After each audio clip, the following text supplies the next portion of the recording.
And welcome back to episode 13 of Suplex Biddies. Biddies. Shout out all the biddies on a great day today. Nice and hot. Nice It's a new day. Yes, it is. Listen, we're about to be sweaty today, boys.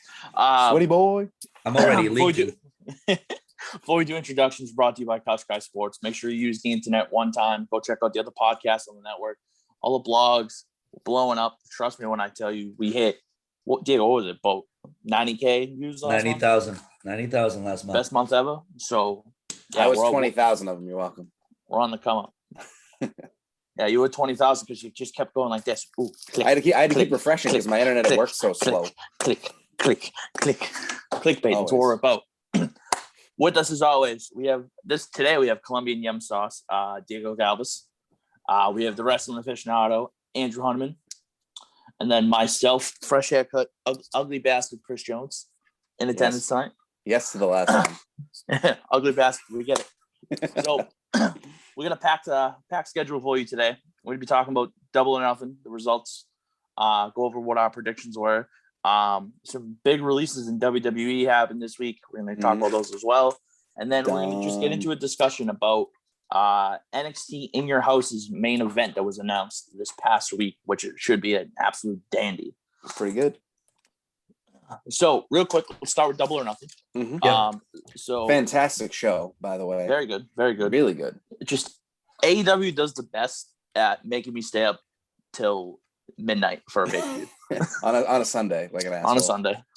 Nice 4-hour pay-per-view. Unreal. Luckily, we had the holiday, so it worked out. Agreed.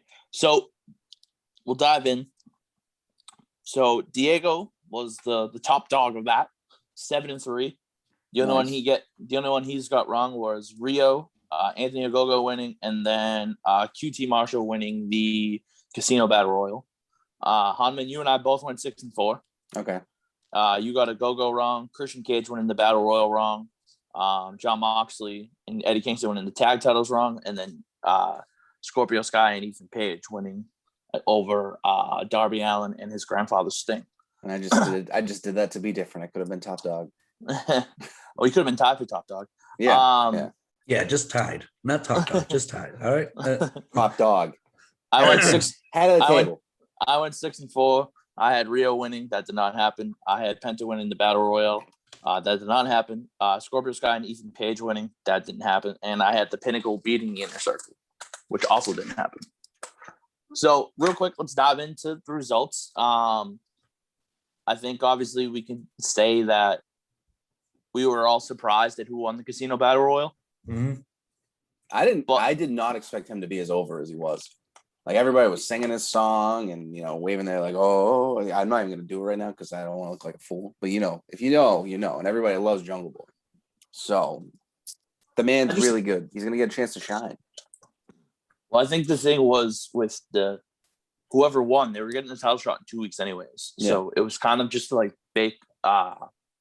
more so make the name for the guy. And for Jungle Boy, who's been, when he came in, they were kind of like just like a joke gimmick. And then he had the whole lasting 10 minutes with Chris Jericho thing. Did very well in that. Very well. And he's been rolling ever since. Yep. So to see him eliminate a big name veteran like Christian Cage was definitely eye-opening. Mm-hmm. Christian getting down to the final two had me real excited. But I like that he put him, it's a battle royal, so it's not like a pinfall or anything. Mm-hmm. So easy to put someone over like that, and plus Christian came in at 1, he's almost 50. It's like, it makes sense. And for the record too, that championship match has actually been pushed to, I believe, either June 25th or 26th. They're doing like a special Friday or Saturday night Dynamite as of last night. So as it was supposed to be in 2 weeks, but now they're pushing it for something else. I think they're going to do something with the TNT championship in the meantime. I think the reason why Dynamite's getting pushed back is because TNT has up until the Western Conference Finals in the NBA playoffs, and they want to make sure that Wednesday night availability slot is still there. So that's why Dynamite's been on Friday the last 2 nights. I've enjoyed it. We need to get ready for it because also the pay-per-view, we found out that Mark Henry is going to be an analyst for AEW's upcoming show Rampage. Yep. Which will be on Friday nights at 10 p.m. Yep. which Yes, is sir. very good. Someone told me, oh man, I wish they changed it to Monday nights at 8:00 so they could go up against Raw. No. Dude, their Raw's ratings went real low this week too. It's Like Very they were like very below low. 1.5, like not good. yeah. We'll get into that though. Yeah. Well, and then so let's just kind of do like our highs and our lows, and what was our dud of the pay-per-view, honestly. I think we can all agree the dud was Cody's match. Yes. Maybe. I thought every other match was fantastic. Even the Battle Royal for what it was a Battle Royal. Battle Royal was good, don't get me wrong. It's Yeah. But I do wish that Miro and Archer got longer Yeah. than Oh yeah, no, that was that was gonna be my dud. I forgot that was shorter than I remembered. just because I wish that's what got more time. Yeah. But just looking at what got the amount of time it did, so did I get extra points for predicting the ending like to a T? What do you mean? I said that Miro was going to win via pass out with submission of whatever he called the accolade these days. You did. And he did it. That's right. You did. He did choke the boy out. I was like, what are you talking about? Also real quick, Stadium Stampede. It felt a little lackluster this time around. Not as good as the first one, but definitely still a very cool. It's just cool seeing they had all the little spots like Urban Meyer and all the background stuff with like, Jericho's cracking, MJF with a laptop and stuff like that. It's goofy, but it's funny. And then they had like the bar brawl at the nightclub with LAX and who was it? It was the Revival, even though it's not what they're called anymore. FTR. No, yeah. Just call them a Revival. It's fun. I thought for what it was fun. I liked that Guevara got to flourish and be top, like, hey, look who saved the inner circle. Like that man's going to be so good someday as long as he like keeps his head on straight. I know he's had some issues in the past, but they are setting him up to be a big old baby face.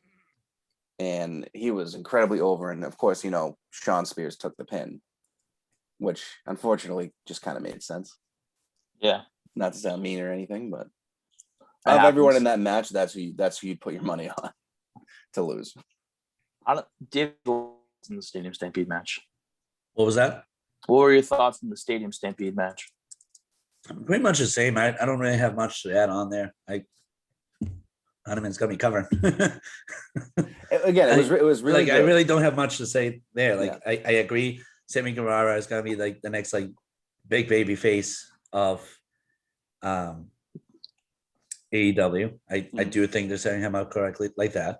Hangman Page, Jungle Boy, Sammy Guevara. And I just do like that. And I do think that he can take it to that next level too. Like he can develop that role, but he just needs to, much to like Hunneman say, he just needs to have the tunnel focus because he shifts so much left and right, completely out of control. And sometimes it's just like, dude, you have your chance. Dude, you got really it, do have your don't chance. fuck this up. Exactly. Again, he's only 27. He's still got plenty of time ahead of him. And he's like super talented too. Like he's got a shitload of talent, but he's just him hitting a Spanish fly gives me anxiety every time. Do we think that it should have been the main event? Because I don't. No, okay, definitely don't. I think it would have done a lot better in like the middle of the pay-per-view, even though the ending of it with the fireworks and everything was a cool ending shot with the the whole crowd and everything. But I didn't feel like the main event. Maybe even the third match of the night. In all honesty, I didn't even think that the three-way deserved the main event slot. Really, I thought that was great. Dude, it's the way they're booking Omega's title run. It just it's infuriating. Like I'm glad he's a champion. He's my boy, but how do you barely? You're the best wrestler in the world. How do you barely beat Orange Cassidy? Making stars, dude. I will say Orange Cassidy did bring it. Orange Cassidy Listen, we all picked Omega, but there was times where I was sitting there. I was like, Orange Cassidy's gonna fucking do this. Orange Cassidy's gonna win the championship. Like Cassidy was making some big moves at the perfect timing too. I was like, dude, what the fuck? I thought they sold that match really well, and obviously the ending with Callis kind of screwing Cassidy over kind of stinks. I'm with Jones where I think Omega should be winning definitively because again, he's the best wrestler in the world. And that's where I think these Dynamite championship defenses come in, like with Jungle Boy and Ray Phoenix and them. Like he'll have those matches and he'll win cleanly. So you're like, okay, yeah, he is great. But then the big stuff, there's always some type of shenanigans. I did think that match went on for a little too long though. It was like 27 minutes long. I'm thinking like a lot of the moves and other stuff, like great value to it. But I think if they shrunk it down to 20, it would have been pretty damn good match. Even if it was like in between 20 and 25, I think it would have been fine. Yeah. Because they added some extra shit in there. Obviously, that you just looked at it. It's like there's just no need for this, right? Exactly. now. Yeah. Exactly. But I don't know. I think my highlight was definitely how fucking over Britt Baker is as a heel. I was gonna say that was the match of Britt the Baker being over as a heel is yeah fucking chef's kiss. Dude, it was a great match too. It was a great match. She has a knack for it. Like she is real damn good at being the heel. I'm glad they finally crowned her like the face of the division too, because when they signed her, they brought her in to be that exact role, and they're just letting her build her character because she was just a face before and didn't really. It's like it's the amount of people that turn heel and just freaking figure it out is wild. So it's like everybody should be like, look at Roman Reigns. See, here's my thing. I feel like Baker would have already been the face of the division if she also didn't get hurt. Yes, the concussion and broken nose and all that stuff. Yeah. That's true. But again, she got her moment. She'd have had a great title run. She's already like an AEW Hall of Famer if they decided to put up a Hall of Fame and she retired. So, I mean, that was like a year plus run, right? Yeah. She was the champ for 372 days or something. I'm fucking on the nose. See, this is why he's the aficionado. That's pretty good. That's pretty good. Yeah, I mean, I thought so. If we're giving it 5 stars, giving the pay-per-view ranking from 1 to 5 stars, what are you giving the pay-per-view? Want me to go first? 4.5. Yeah. Okay. Because I got to see fans back, and that meant the freaking world to me because you could. How much did the atmosphere just change with them? So much. I agree. It was unbelievable. And like those dudes were sitting in it was hot as shit down there, dude. It was like 95 degrees. Everyone's sitting close together in Florida. And Daly's place just has a couple freaking fans just going like this to circulate the air. And they kept the livelihood. They kept it all going all night. They kept the energy level up. They cheered everybody that they wanted to, and they made it known who they liked. Yeah. I think if it was without fans, I think it's fair to say that it would have gotten a 3-star rating. But thanks to the fans, like the fans were a major plug in there as well. Some of these matches went on for a little too long. Like for example, like the Kenny Omega match that went on for far too long.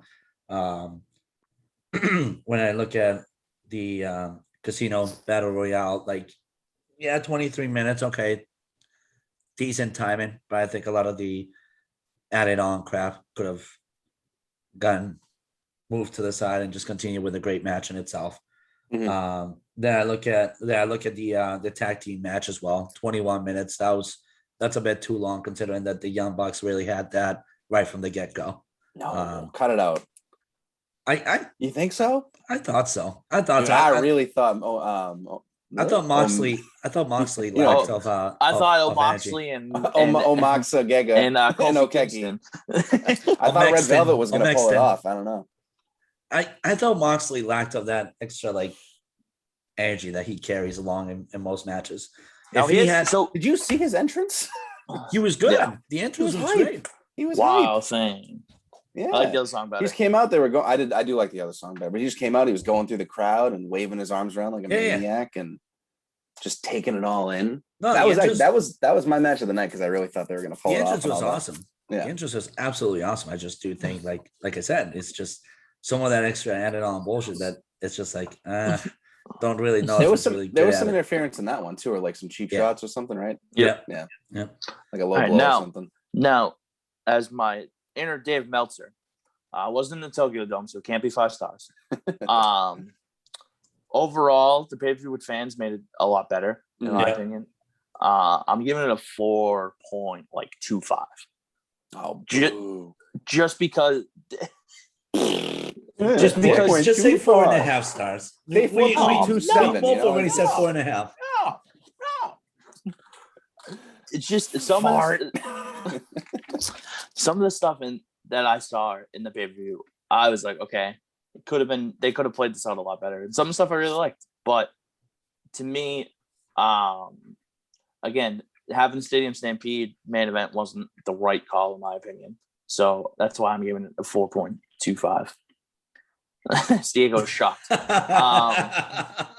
Real quick, before we move into releases that happened in WWE. Well, so what was what's just, I think we said it, but just to make sure. So my top match was the tag team match. What was yours? Mine was the women's championship match. Okay. Diego, what was yours? The women's? Yeah, mine was the women's. Perfect. All right, good. Real quick. So the Young Bucks have been the World Tag Team Champions all of 210 plus days. Mhm. They're, I think it's like 20 days away, or From maybe a breaking little the less than record. that, from breaking Omega and Omega and Page. Page. Who's taking the titles off them? I mean, Pentagon and Pac looked pretty close last night, so I don't know. I really don't. They've gone through all these tag teams, and I feel like it's going to be like a weird one that they bring in from. I don't know if it's going to be Japan or not, but I don't even know who's left because they do the tag team championship eliminator matches like we've gone over before. So it's like they beat the Seidels, they beat the Varsity Blondes. So like I think that means like they can't challenge for it again. So I think the consolation should be Jurassic Express because Jungle Boy's not going to win the championship. We know that. And Very, Luchasaurus? very unlikely. Him and Luchasaurus pulling out the tag titles would be great.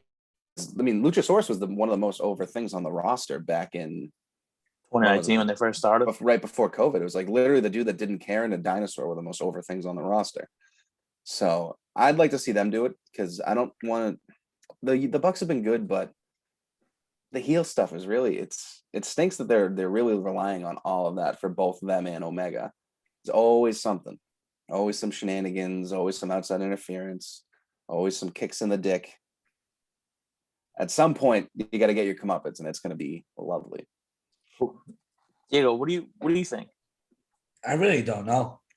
I like some of the people I haven't mentioned, like the Jurassic Express, like that's a possible. But other than that, like I don't really know because it's been switched around so much. I kind of like the Young Bucks to keep it going a little bit. They keep putting on bangers. Yeah, So- they are pretty good at what they're doing so far. Pretty good. I think if anything, like I want to sound stupid, but I kind of want to see. I kind of want to see the baby face of the company, like Guevara and maybe Santana. Yeah. Like, Well, Santana or Ortiz are the tag team of that. So exactly. Would be There's cool to see someone. them finally get a shot. Exactly. Yeah. But Hanman, Diego. Oh, what is it, Jones? Mark Henry and Big Show. They never got their tag championship match on Raw. They're gonna go there. Fuck you. Calling my shot. All out. The Bucks, Darby and Sting tag titles. Darby and Sting beats them. Calling my shot. I mean, yeah.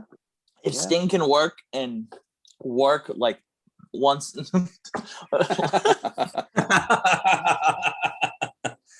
I say it would be either them or the Men of the Year and Ethan Page and Scorpio Sky. One of those two, I think, will be. That's a weird dynamic too, because they're both heels. So it's like, how do you book it? I know. Yeah. That's why. Trust me. I don't know, but I wouldn't mind Ethan Page and Scorpio Sky actually. That was just a thought that popped in my head. Did you see what they did? A highlight of what they did last night on Dynamite with they had Darby and Sting talking about the tag match, and they had Sting talking about how great it was to get out there, and everyone's chanting, "You still got it." And then Page and Scorpio challenged Darby to another tag match without Sting as his partner. So they said we can beat you, but we can't beat the Icon. Like nothing wrong with that. But you pick someone else to be your partner, and we'll take you out. So I'm wondering if they're going to start slowly edging Sting away from the active competition, just because he's so old and has all the issues. So maybe he's going to go back to the managerial role and fill in where he can. So what kind of freak show are they going to have team with Darby Allin? The Boogeyman. supposed to say we're gonna get the Monster Abyss in this pitch. Well, you know who would be an interesting one? Would be recently released Braun Strowman. I was gonna say Braun Strowman, Just the big man and little Darby boy. the real beast incarnate. All right, nope. All right, WWE releases. Speaking of releases, Leading into it. That's why I did it. here we go. WWE releases. We had a plethora of releases. Actually, stupid ones. hold on. I was joking about Braun. The actual one I'd like to see would be Aleister Black and Darby because they're both the kind of spooky boys. Well, fucking Levy. This guy fucking ruined it. People know. Take my notes, throw it out. Fucking This happened 3 days ago. We're just letting okay. the Well, we're people talking know. about it now. Some people live under rocks, and some people don't have social media. So this is what we're doing. Fuck you and your thing, you fucking prick. Some people have a life. Yeah. So let's talk about this. WWE releases Braun Strowman, Aleister Black, Buddy Murphy, Ruby Riot, Lana, and Santana Garrett. I don't know who that is. So she worked on NXT, but she has some potential to be really good. Let's be And honest. She was the janitor of WWE. They just released it. Couldn't be paid. All right, let's go. AEW could easily use her as her in their division as well. But let's talk. Where do we think everybody goes? Let's start with Murphy. Where does Buddy Murphy go? Anywhere. He's so freaking good, and he even put on his Twitter, no longer secret at Buddy Murphy, like book me here. So he's gonna probably just travel and go everywhere. AEW can't sign all of them. That's the thing that people keep trying to say. Oh, the AEW is gonna pick them all up. It's gonna be great. They only have so much time. Like they have YouTube shows. They have this new hour of TV coming up in the fall, but it's not. You just don't have enough time, especially when your pay-per-views are. Every match is 25 minutes. Like I can't wait until AEW Rampage all of a sudden say, and your new Rampage champion. What a fucking shitty title. They're gonna have to add another mid-card title if they're adding all this time, and because especially the TNT championship is gonna stay even though they're going for TD. From what they've said, they have a lot of work to do, and they have enough people to fill the roles. But I just don't. I'd love to see Buddy Murphy go to New Japan. That's where I think that's where I think he'd go. New Japan. Like I think he could actually make a good involvement role in there, and he's very further physical developing that storyline there as well. He's very physical in his style, and that's what New Japan does. They literally just beat the shit out of each other. Yep. And it's amazing. It's the Bullet Club and everybody left, but I used to follow it, religiously. It's just too much. Exactly. So, I know they still have fantastic stuff, and they still might do a cross of everybody because there's still those ongoing discussions of either AEW and New Japan or WWE and New Japan working together. So you might be seeing all these people popping back up on TV real soon. Yeah. I think Murphy would benefit from a New Japan, like we said, or even like a Ring of Honor. Yep. Honestly, just something not like a big company, but somewhere where he can get his name out and show how good talented he is, and then work his way back eventually. I don't know his indie name though, so I don't know what he's going to go by. I don't know if Buddy Murphy's a WWE name, or I assume it is. I'll tell you right now, actually. I think that was just his regular indie name, to be honest.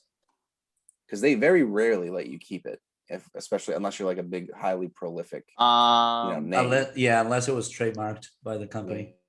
He could be. I think it's Matt Silva. Okay, yeah. All right, I remember that. Matt Silver, I think, would be his. All right, let's do Santana Garrett because nobody knows who it is. She's going by somewhere to like a sinking wrestling company right now. Like, well, you know who could use her is TNA. No, their women's division really could use a little buff because they just lost Tay Valkyrie. I think the one that's in NXT now. Tay Valkyrie, yeah. Johnny Drip Drip's wife. Yep. Frankie, whatever her name is now. Monet. Frankie Muniz, yeah. Frankie Monet. I think she's gonna be the one that goes to AEW. Santana. Yeah. Hey, if she's good, she's great. I mean, put her on there. They do have plenty of time. It's just I'm more so talking about the big names like the Braun Strowman and stuff like that. I can't see him fitting in on AEW. So real quick, Lana. Obviously, we all agree that she goes with Miro. Yeah. correct? She could, but she could also be a sports commentator. Yeah.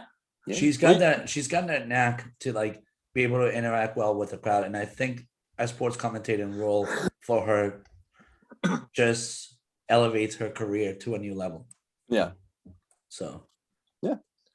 Like I wouldn't mind her being a commentator at AEW, for example. Like she'd be great at it too. Miro dropped her name in not her name, but shouted her out, gave her a shout out in his promo last night too. Yeah. Very good. He was addressing the AEW universe or whatever you want to call it. He's like, first off, I want to have a quick shout out to my wife who's really hot, and then he just moved on. Just threw it in there. He's the best, dude. He's on fire right now. I'm glad they put the title on him. He's gonna put on some fucking matches, dude. All right, Ruby Riot. AEW. Literally anywhere that is smart will hire her. Yeah. So all these people that got released, I don't know if you saw it, it might have just been my own Twitter feed. The amount of people that shouted out to her is astronomical. Like everyone's saying, whoever, like even Liv Morgan, her old partner, was like, just want to say whoever ends up with whatever her real name is now on their roster, you win. Like that's it. Like she's one of the best talents out there, and she just didn't get the chance to be. I mean, if you look at how good she was in WWE in itself, it's just ridiculous of WWE to release her. When Ronda Rousey needed that person to bring her in and kind of spark shit up for her career in WWE, that was Ruby Riot. There was nobody else that would do it. Ruby Riot did it all. Mm-hmm. I think for Ruby Riot, actually, she will be a huge add-on to the AEW women's division. Thank you. I was gonna say category. I was like, what the fuck? Multiplication. Yeah. Category. Turn off the hub. Jeez. I think she would be phenomenal. Like picture her with Britt Baker, like for example. That would be phenomenal bonus for AEW in that division. So all you can say is we can agree that WWE just made a lot of other companies a lot. Yep. Well, one company they made really better is the fact that Heidi Lovelace, which is Ruby Riot's other name, is going to Impact, and she's going to dominate that division. You think so? She's going to Impact, 100%. Okay. Just because when you see what AEW has lined up and where they're going, I think Ruby Riot there would get lost in the shuffle, and at Impact she wouldn't. And in order to see her shine, I want her to. She'd be like a top. I want her to solidify herself. So that's where I think she goes. I think she goes to Impact. Okay. Well, so let's remember too that earlier in the year they also WWE did some additional releases. Wouldn't somebody like Peyton Royce be really good at Impact too? She would be 100%. But we went over because of Spears and the ties in between, I already have her booked into AEW. They could add her to the Pinnacle, and she could be their lady counterpart. And then have her versus Anna Jay. Ooh. Pinnacle versus Dark Order.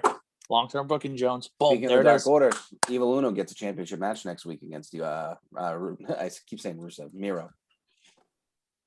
Evil Uno, first singles title opportunity. So won't be the last. All right. Aleister Black, now known as Tommy End. Tommy End.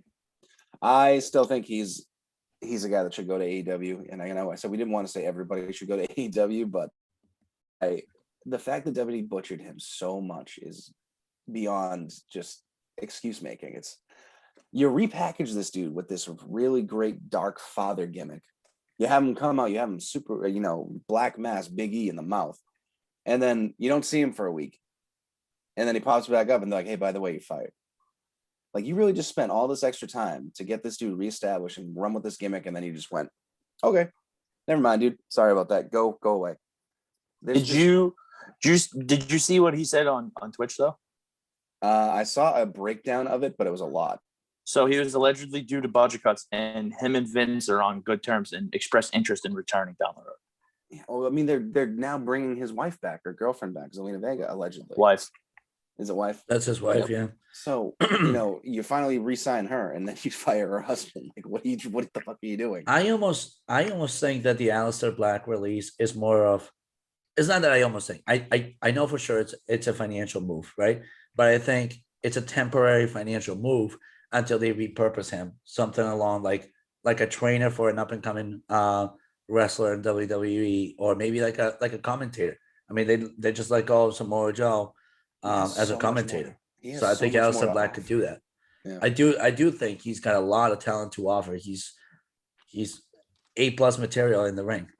He should be utilized in the ring, but if he's to be paid well and make a make a good financial career out of his future, I think that's the move to make.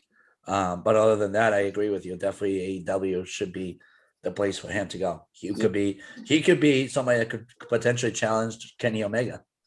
Yeah. Oh, easily. So I still like the prospect of him maybe coming in as Darby's special dark pal from friend for now. Yeah, friend for now. And then they can be foes later, and that match would also be great. Yeah. But the biggest name that I think all of us were surprised about. I didn't even say where else the Black was going. Jesus Christ. Fucking stop trying to get ahead of the game. We're taking too long. Do you know what's in the notes? Don't let Hunterman go alone. I'm going rogue. Aleister Black, 100% AEW. Yep. He's got too much left in the tank. And I think no matter who you pair him up with, he'll make them look like a star. all right, so over to Braun Strowman. Do you want to host the podcast? Do you want to do it? Back away from the camera, you ugly bastard. Fuck you fat shit. Oh, really? Yeah, fucking see those workout videos? It's fucking bullshit. I see the fucking crop he's doing there. Strong. Speaking of strong, Braun Strowman is the biggest name to get released. Yeah, I'm and surprised. he doesn't have another name. So one, what is his name going to be? And two, where does that fat bastard give someone his hands? But it's going to be Bog Strongman, and he's going to go to New Japan. Ooh. He's going to be the next Vader, I believe. As a friend of ours alluded to, I think he'd be perfect for it. And that's a big boy if you're going to put him in Japan. I almost don't want to say New Japan. Like, I like the prospect of it. I really do. But I think he could also be a huge addition to somewhere like Impact as well. This is why I need to talk. Because every time I'm getting ready to say something, it comes out of Diego's mouth. And I hate it. Him in Impact would be pretty sick. Like, it would be probably the biggest draw that Impact's had since Bobby Lashley. Yeah, exactly. Yeah, exactly. And I think I think he could carry basically that whole entire wrestling part of things. Well, hey, not for nothing. You need someone to get the Impact title off Kenny Omega. Braun Strowman. Oh wait, like the black guy on the TikTok videos.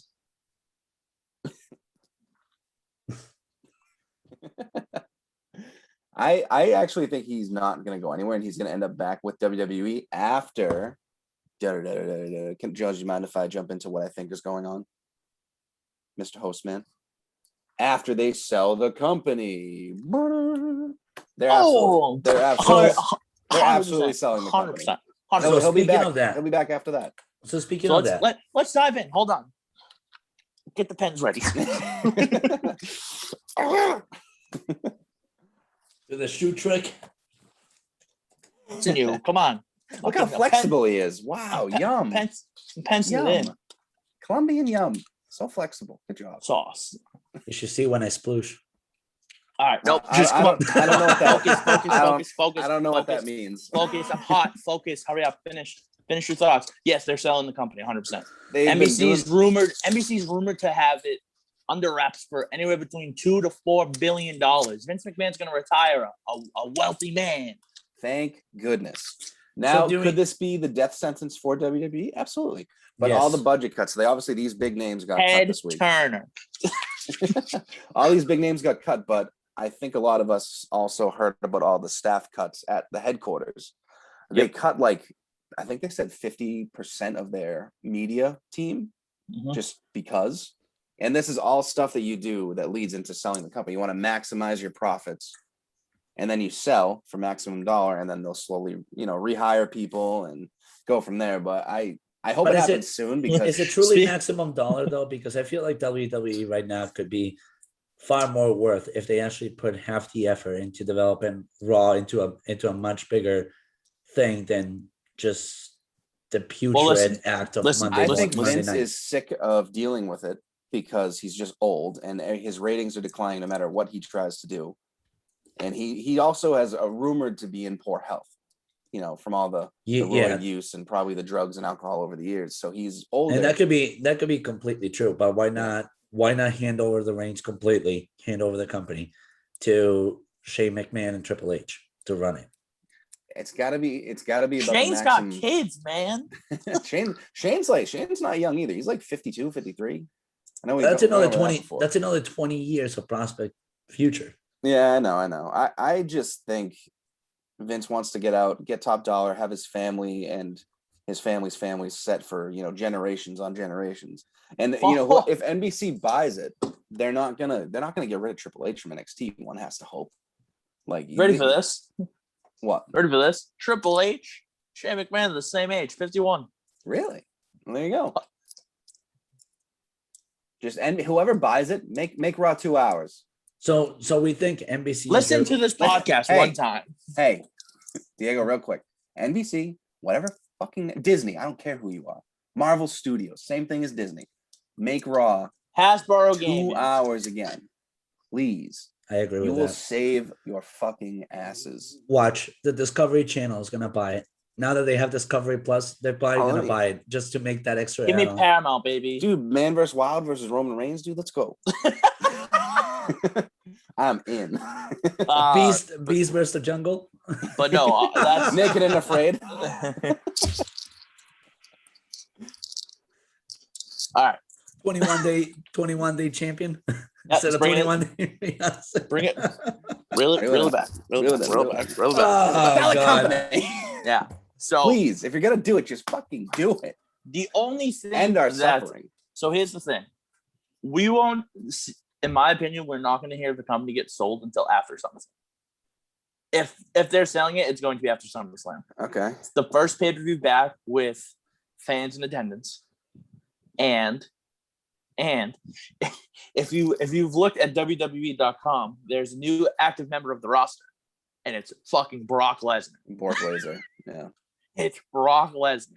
And this is why at SummerSlam, Bobby Lashley, Brock Lesnar for the title. And guess what? Bobby Lashley beats him. Brock, I'm Brock Lesnar. I could be anybody. I did a shooting star press and almost broke my fucking neck. I wish he hit that. That would have been like the top highlight in WWE history. 100%. I think I just watched Jimmy Neutron had a stroke. Got a blast. All right. So last thing we're talking about. What? Hey, Jimbo. Diego's 100% the Spanish version of Sheen.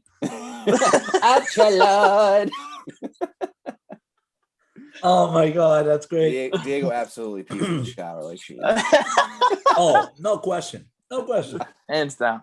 All right. Let's dive in to real quick the main event. NXT in your house is not this weekend, the weekend after, so the 13th. So we'll talk about this more next week. But real quick, the main event got announced, and boy, is it a fucking doozy. Fatal 5-way. The NXT title. Karrion Kross, Adam Cole, Kyle O'Reilly, Pete Dunne, Johnny Gargano. There was a triple threat match on NXT this past week. The winner was supposed to face Karrion Kross. Adam Cole came out, fucked up everybody. Came out, delivered a fire promo. Karrion Kross came out, fucking back and forth. Regal comes out. Karrion Kross goes, "Shut up, Regal. I don't care what you have to say." Goes, "I want everybody. Make it happen." Mm-hmm. And Regal goes, "Yes, sir. Yes, Mr. Kross." Okay, Mr. Kross. Yeah, we'll do that right now. So that is announced. Real quick, let's do a brief discussion about this match. Karrion Kross is going to win. He's not. Fuck you. He's going to the main roster. I don't want to hear it. Who's taking the title? Who's winning the title? That's a great one. I'm saying Karrion Kross. So he's going to the main roster. So with the budget cuts, I totally understand where you're coming from. But that's another star they have to establish. And where are you going to put him? Right now, you're trying to push Bobby. Put him right on Monday Night Raw. Put him on Monday Night Raw. I'd rather see Adam Cole go up, but I know they need a mid card. Well, here's the thing. Karrion Kross isn't signed to be a mid card. For now, dude. Then you He doesn't do. I don't like him. You guys know that. I don't want to pick him. I just. Yeah, well, guess what? We got rid of Braun Strowman. Here's Braun Strowman version 2. He's coming. Relax. Barf. Diego, I want your opinions real quick. Who do you think's winning the NXT title, or is Karrion Kross your fan? I actually think it's Kyle O'Reilly. I would love that. I actually think it's Kyle O'Reilly. I think it's his time. Oh boy, do I have some news for you guys? He's gonna say My Pete Dunne. He's gonna say Pete Dunne. Nope, this is exactly what's gonna happen. Say Adam Cole. Kyle O'Reilly is going to legit get Gargano in his finisher. Adam Cole's gonna come with the chair, fucking right from behind. Take it from O'Reilly, setting up their feud for the takeover before SummerSlam. And I wouldn't mind that. I really wouldn't mind that. Oh, I already had that match, though. Cole's winning the title. I wouldn't hate that either. I like all Cole's of your winning the answers better than title. mine. Cole's winning the title, and Cole O'Reilly's the first feud after. Yeah. Karrion Kross goes up. All right. Well, without further ado, all right, wrap it up. And then we have the NXT Women's Championships, right? Yep. Raquel versus Ember Moon. We'll dive in more Next week. next week. Yeah. Next week. Absolutely. We got a couple other filler matches that have been announced, but from all of us here at Suplex Biddies, big shout out to Couch Guy Sports yet again. Thank you for allowing us to have a platform to speak this nonsense that we do. Make sure you use the internet one time only. Go check it out. From all of us here, we have Colombian Yum Sauce, Andrew the Wrestling Aficionado Hunneman, Chris Jones, and if you don't know who Colombian Yum Sauce is, you're missing out. This kid's a fire fucking DJ, and you'll see him soon. He's back, baby. Yeah. You'll see him very fucking soon. I can't wait. If he's somewhere and you're going, you're gonna have a great. I can't wait to stumble up to the doors. Like, I know the DJ. Let me in. Let me in. That's like about 1,800 other Beckys that do that. the Eric Andre gift. Let me in.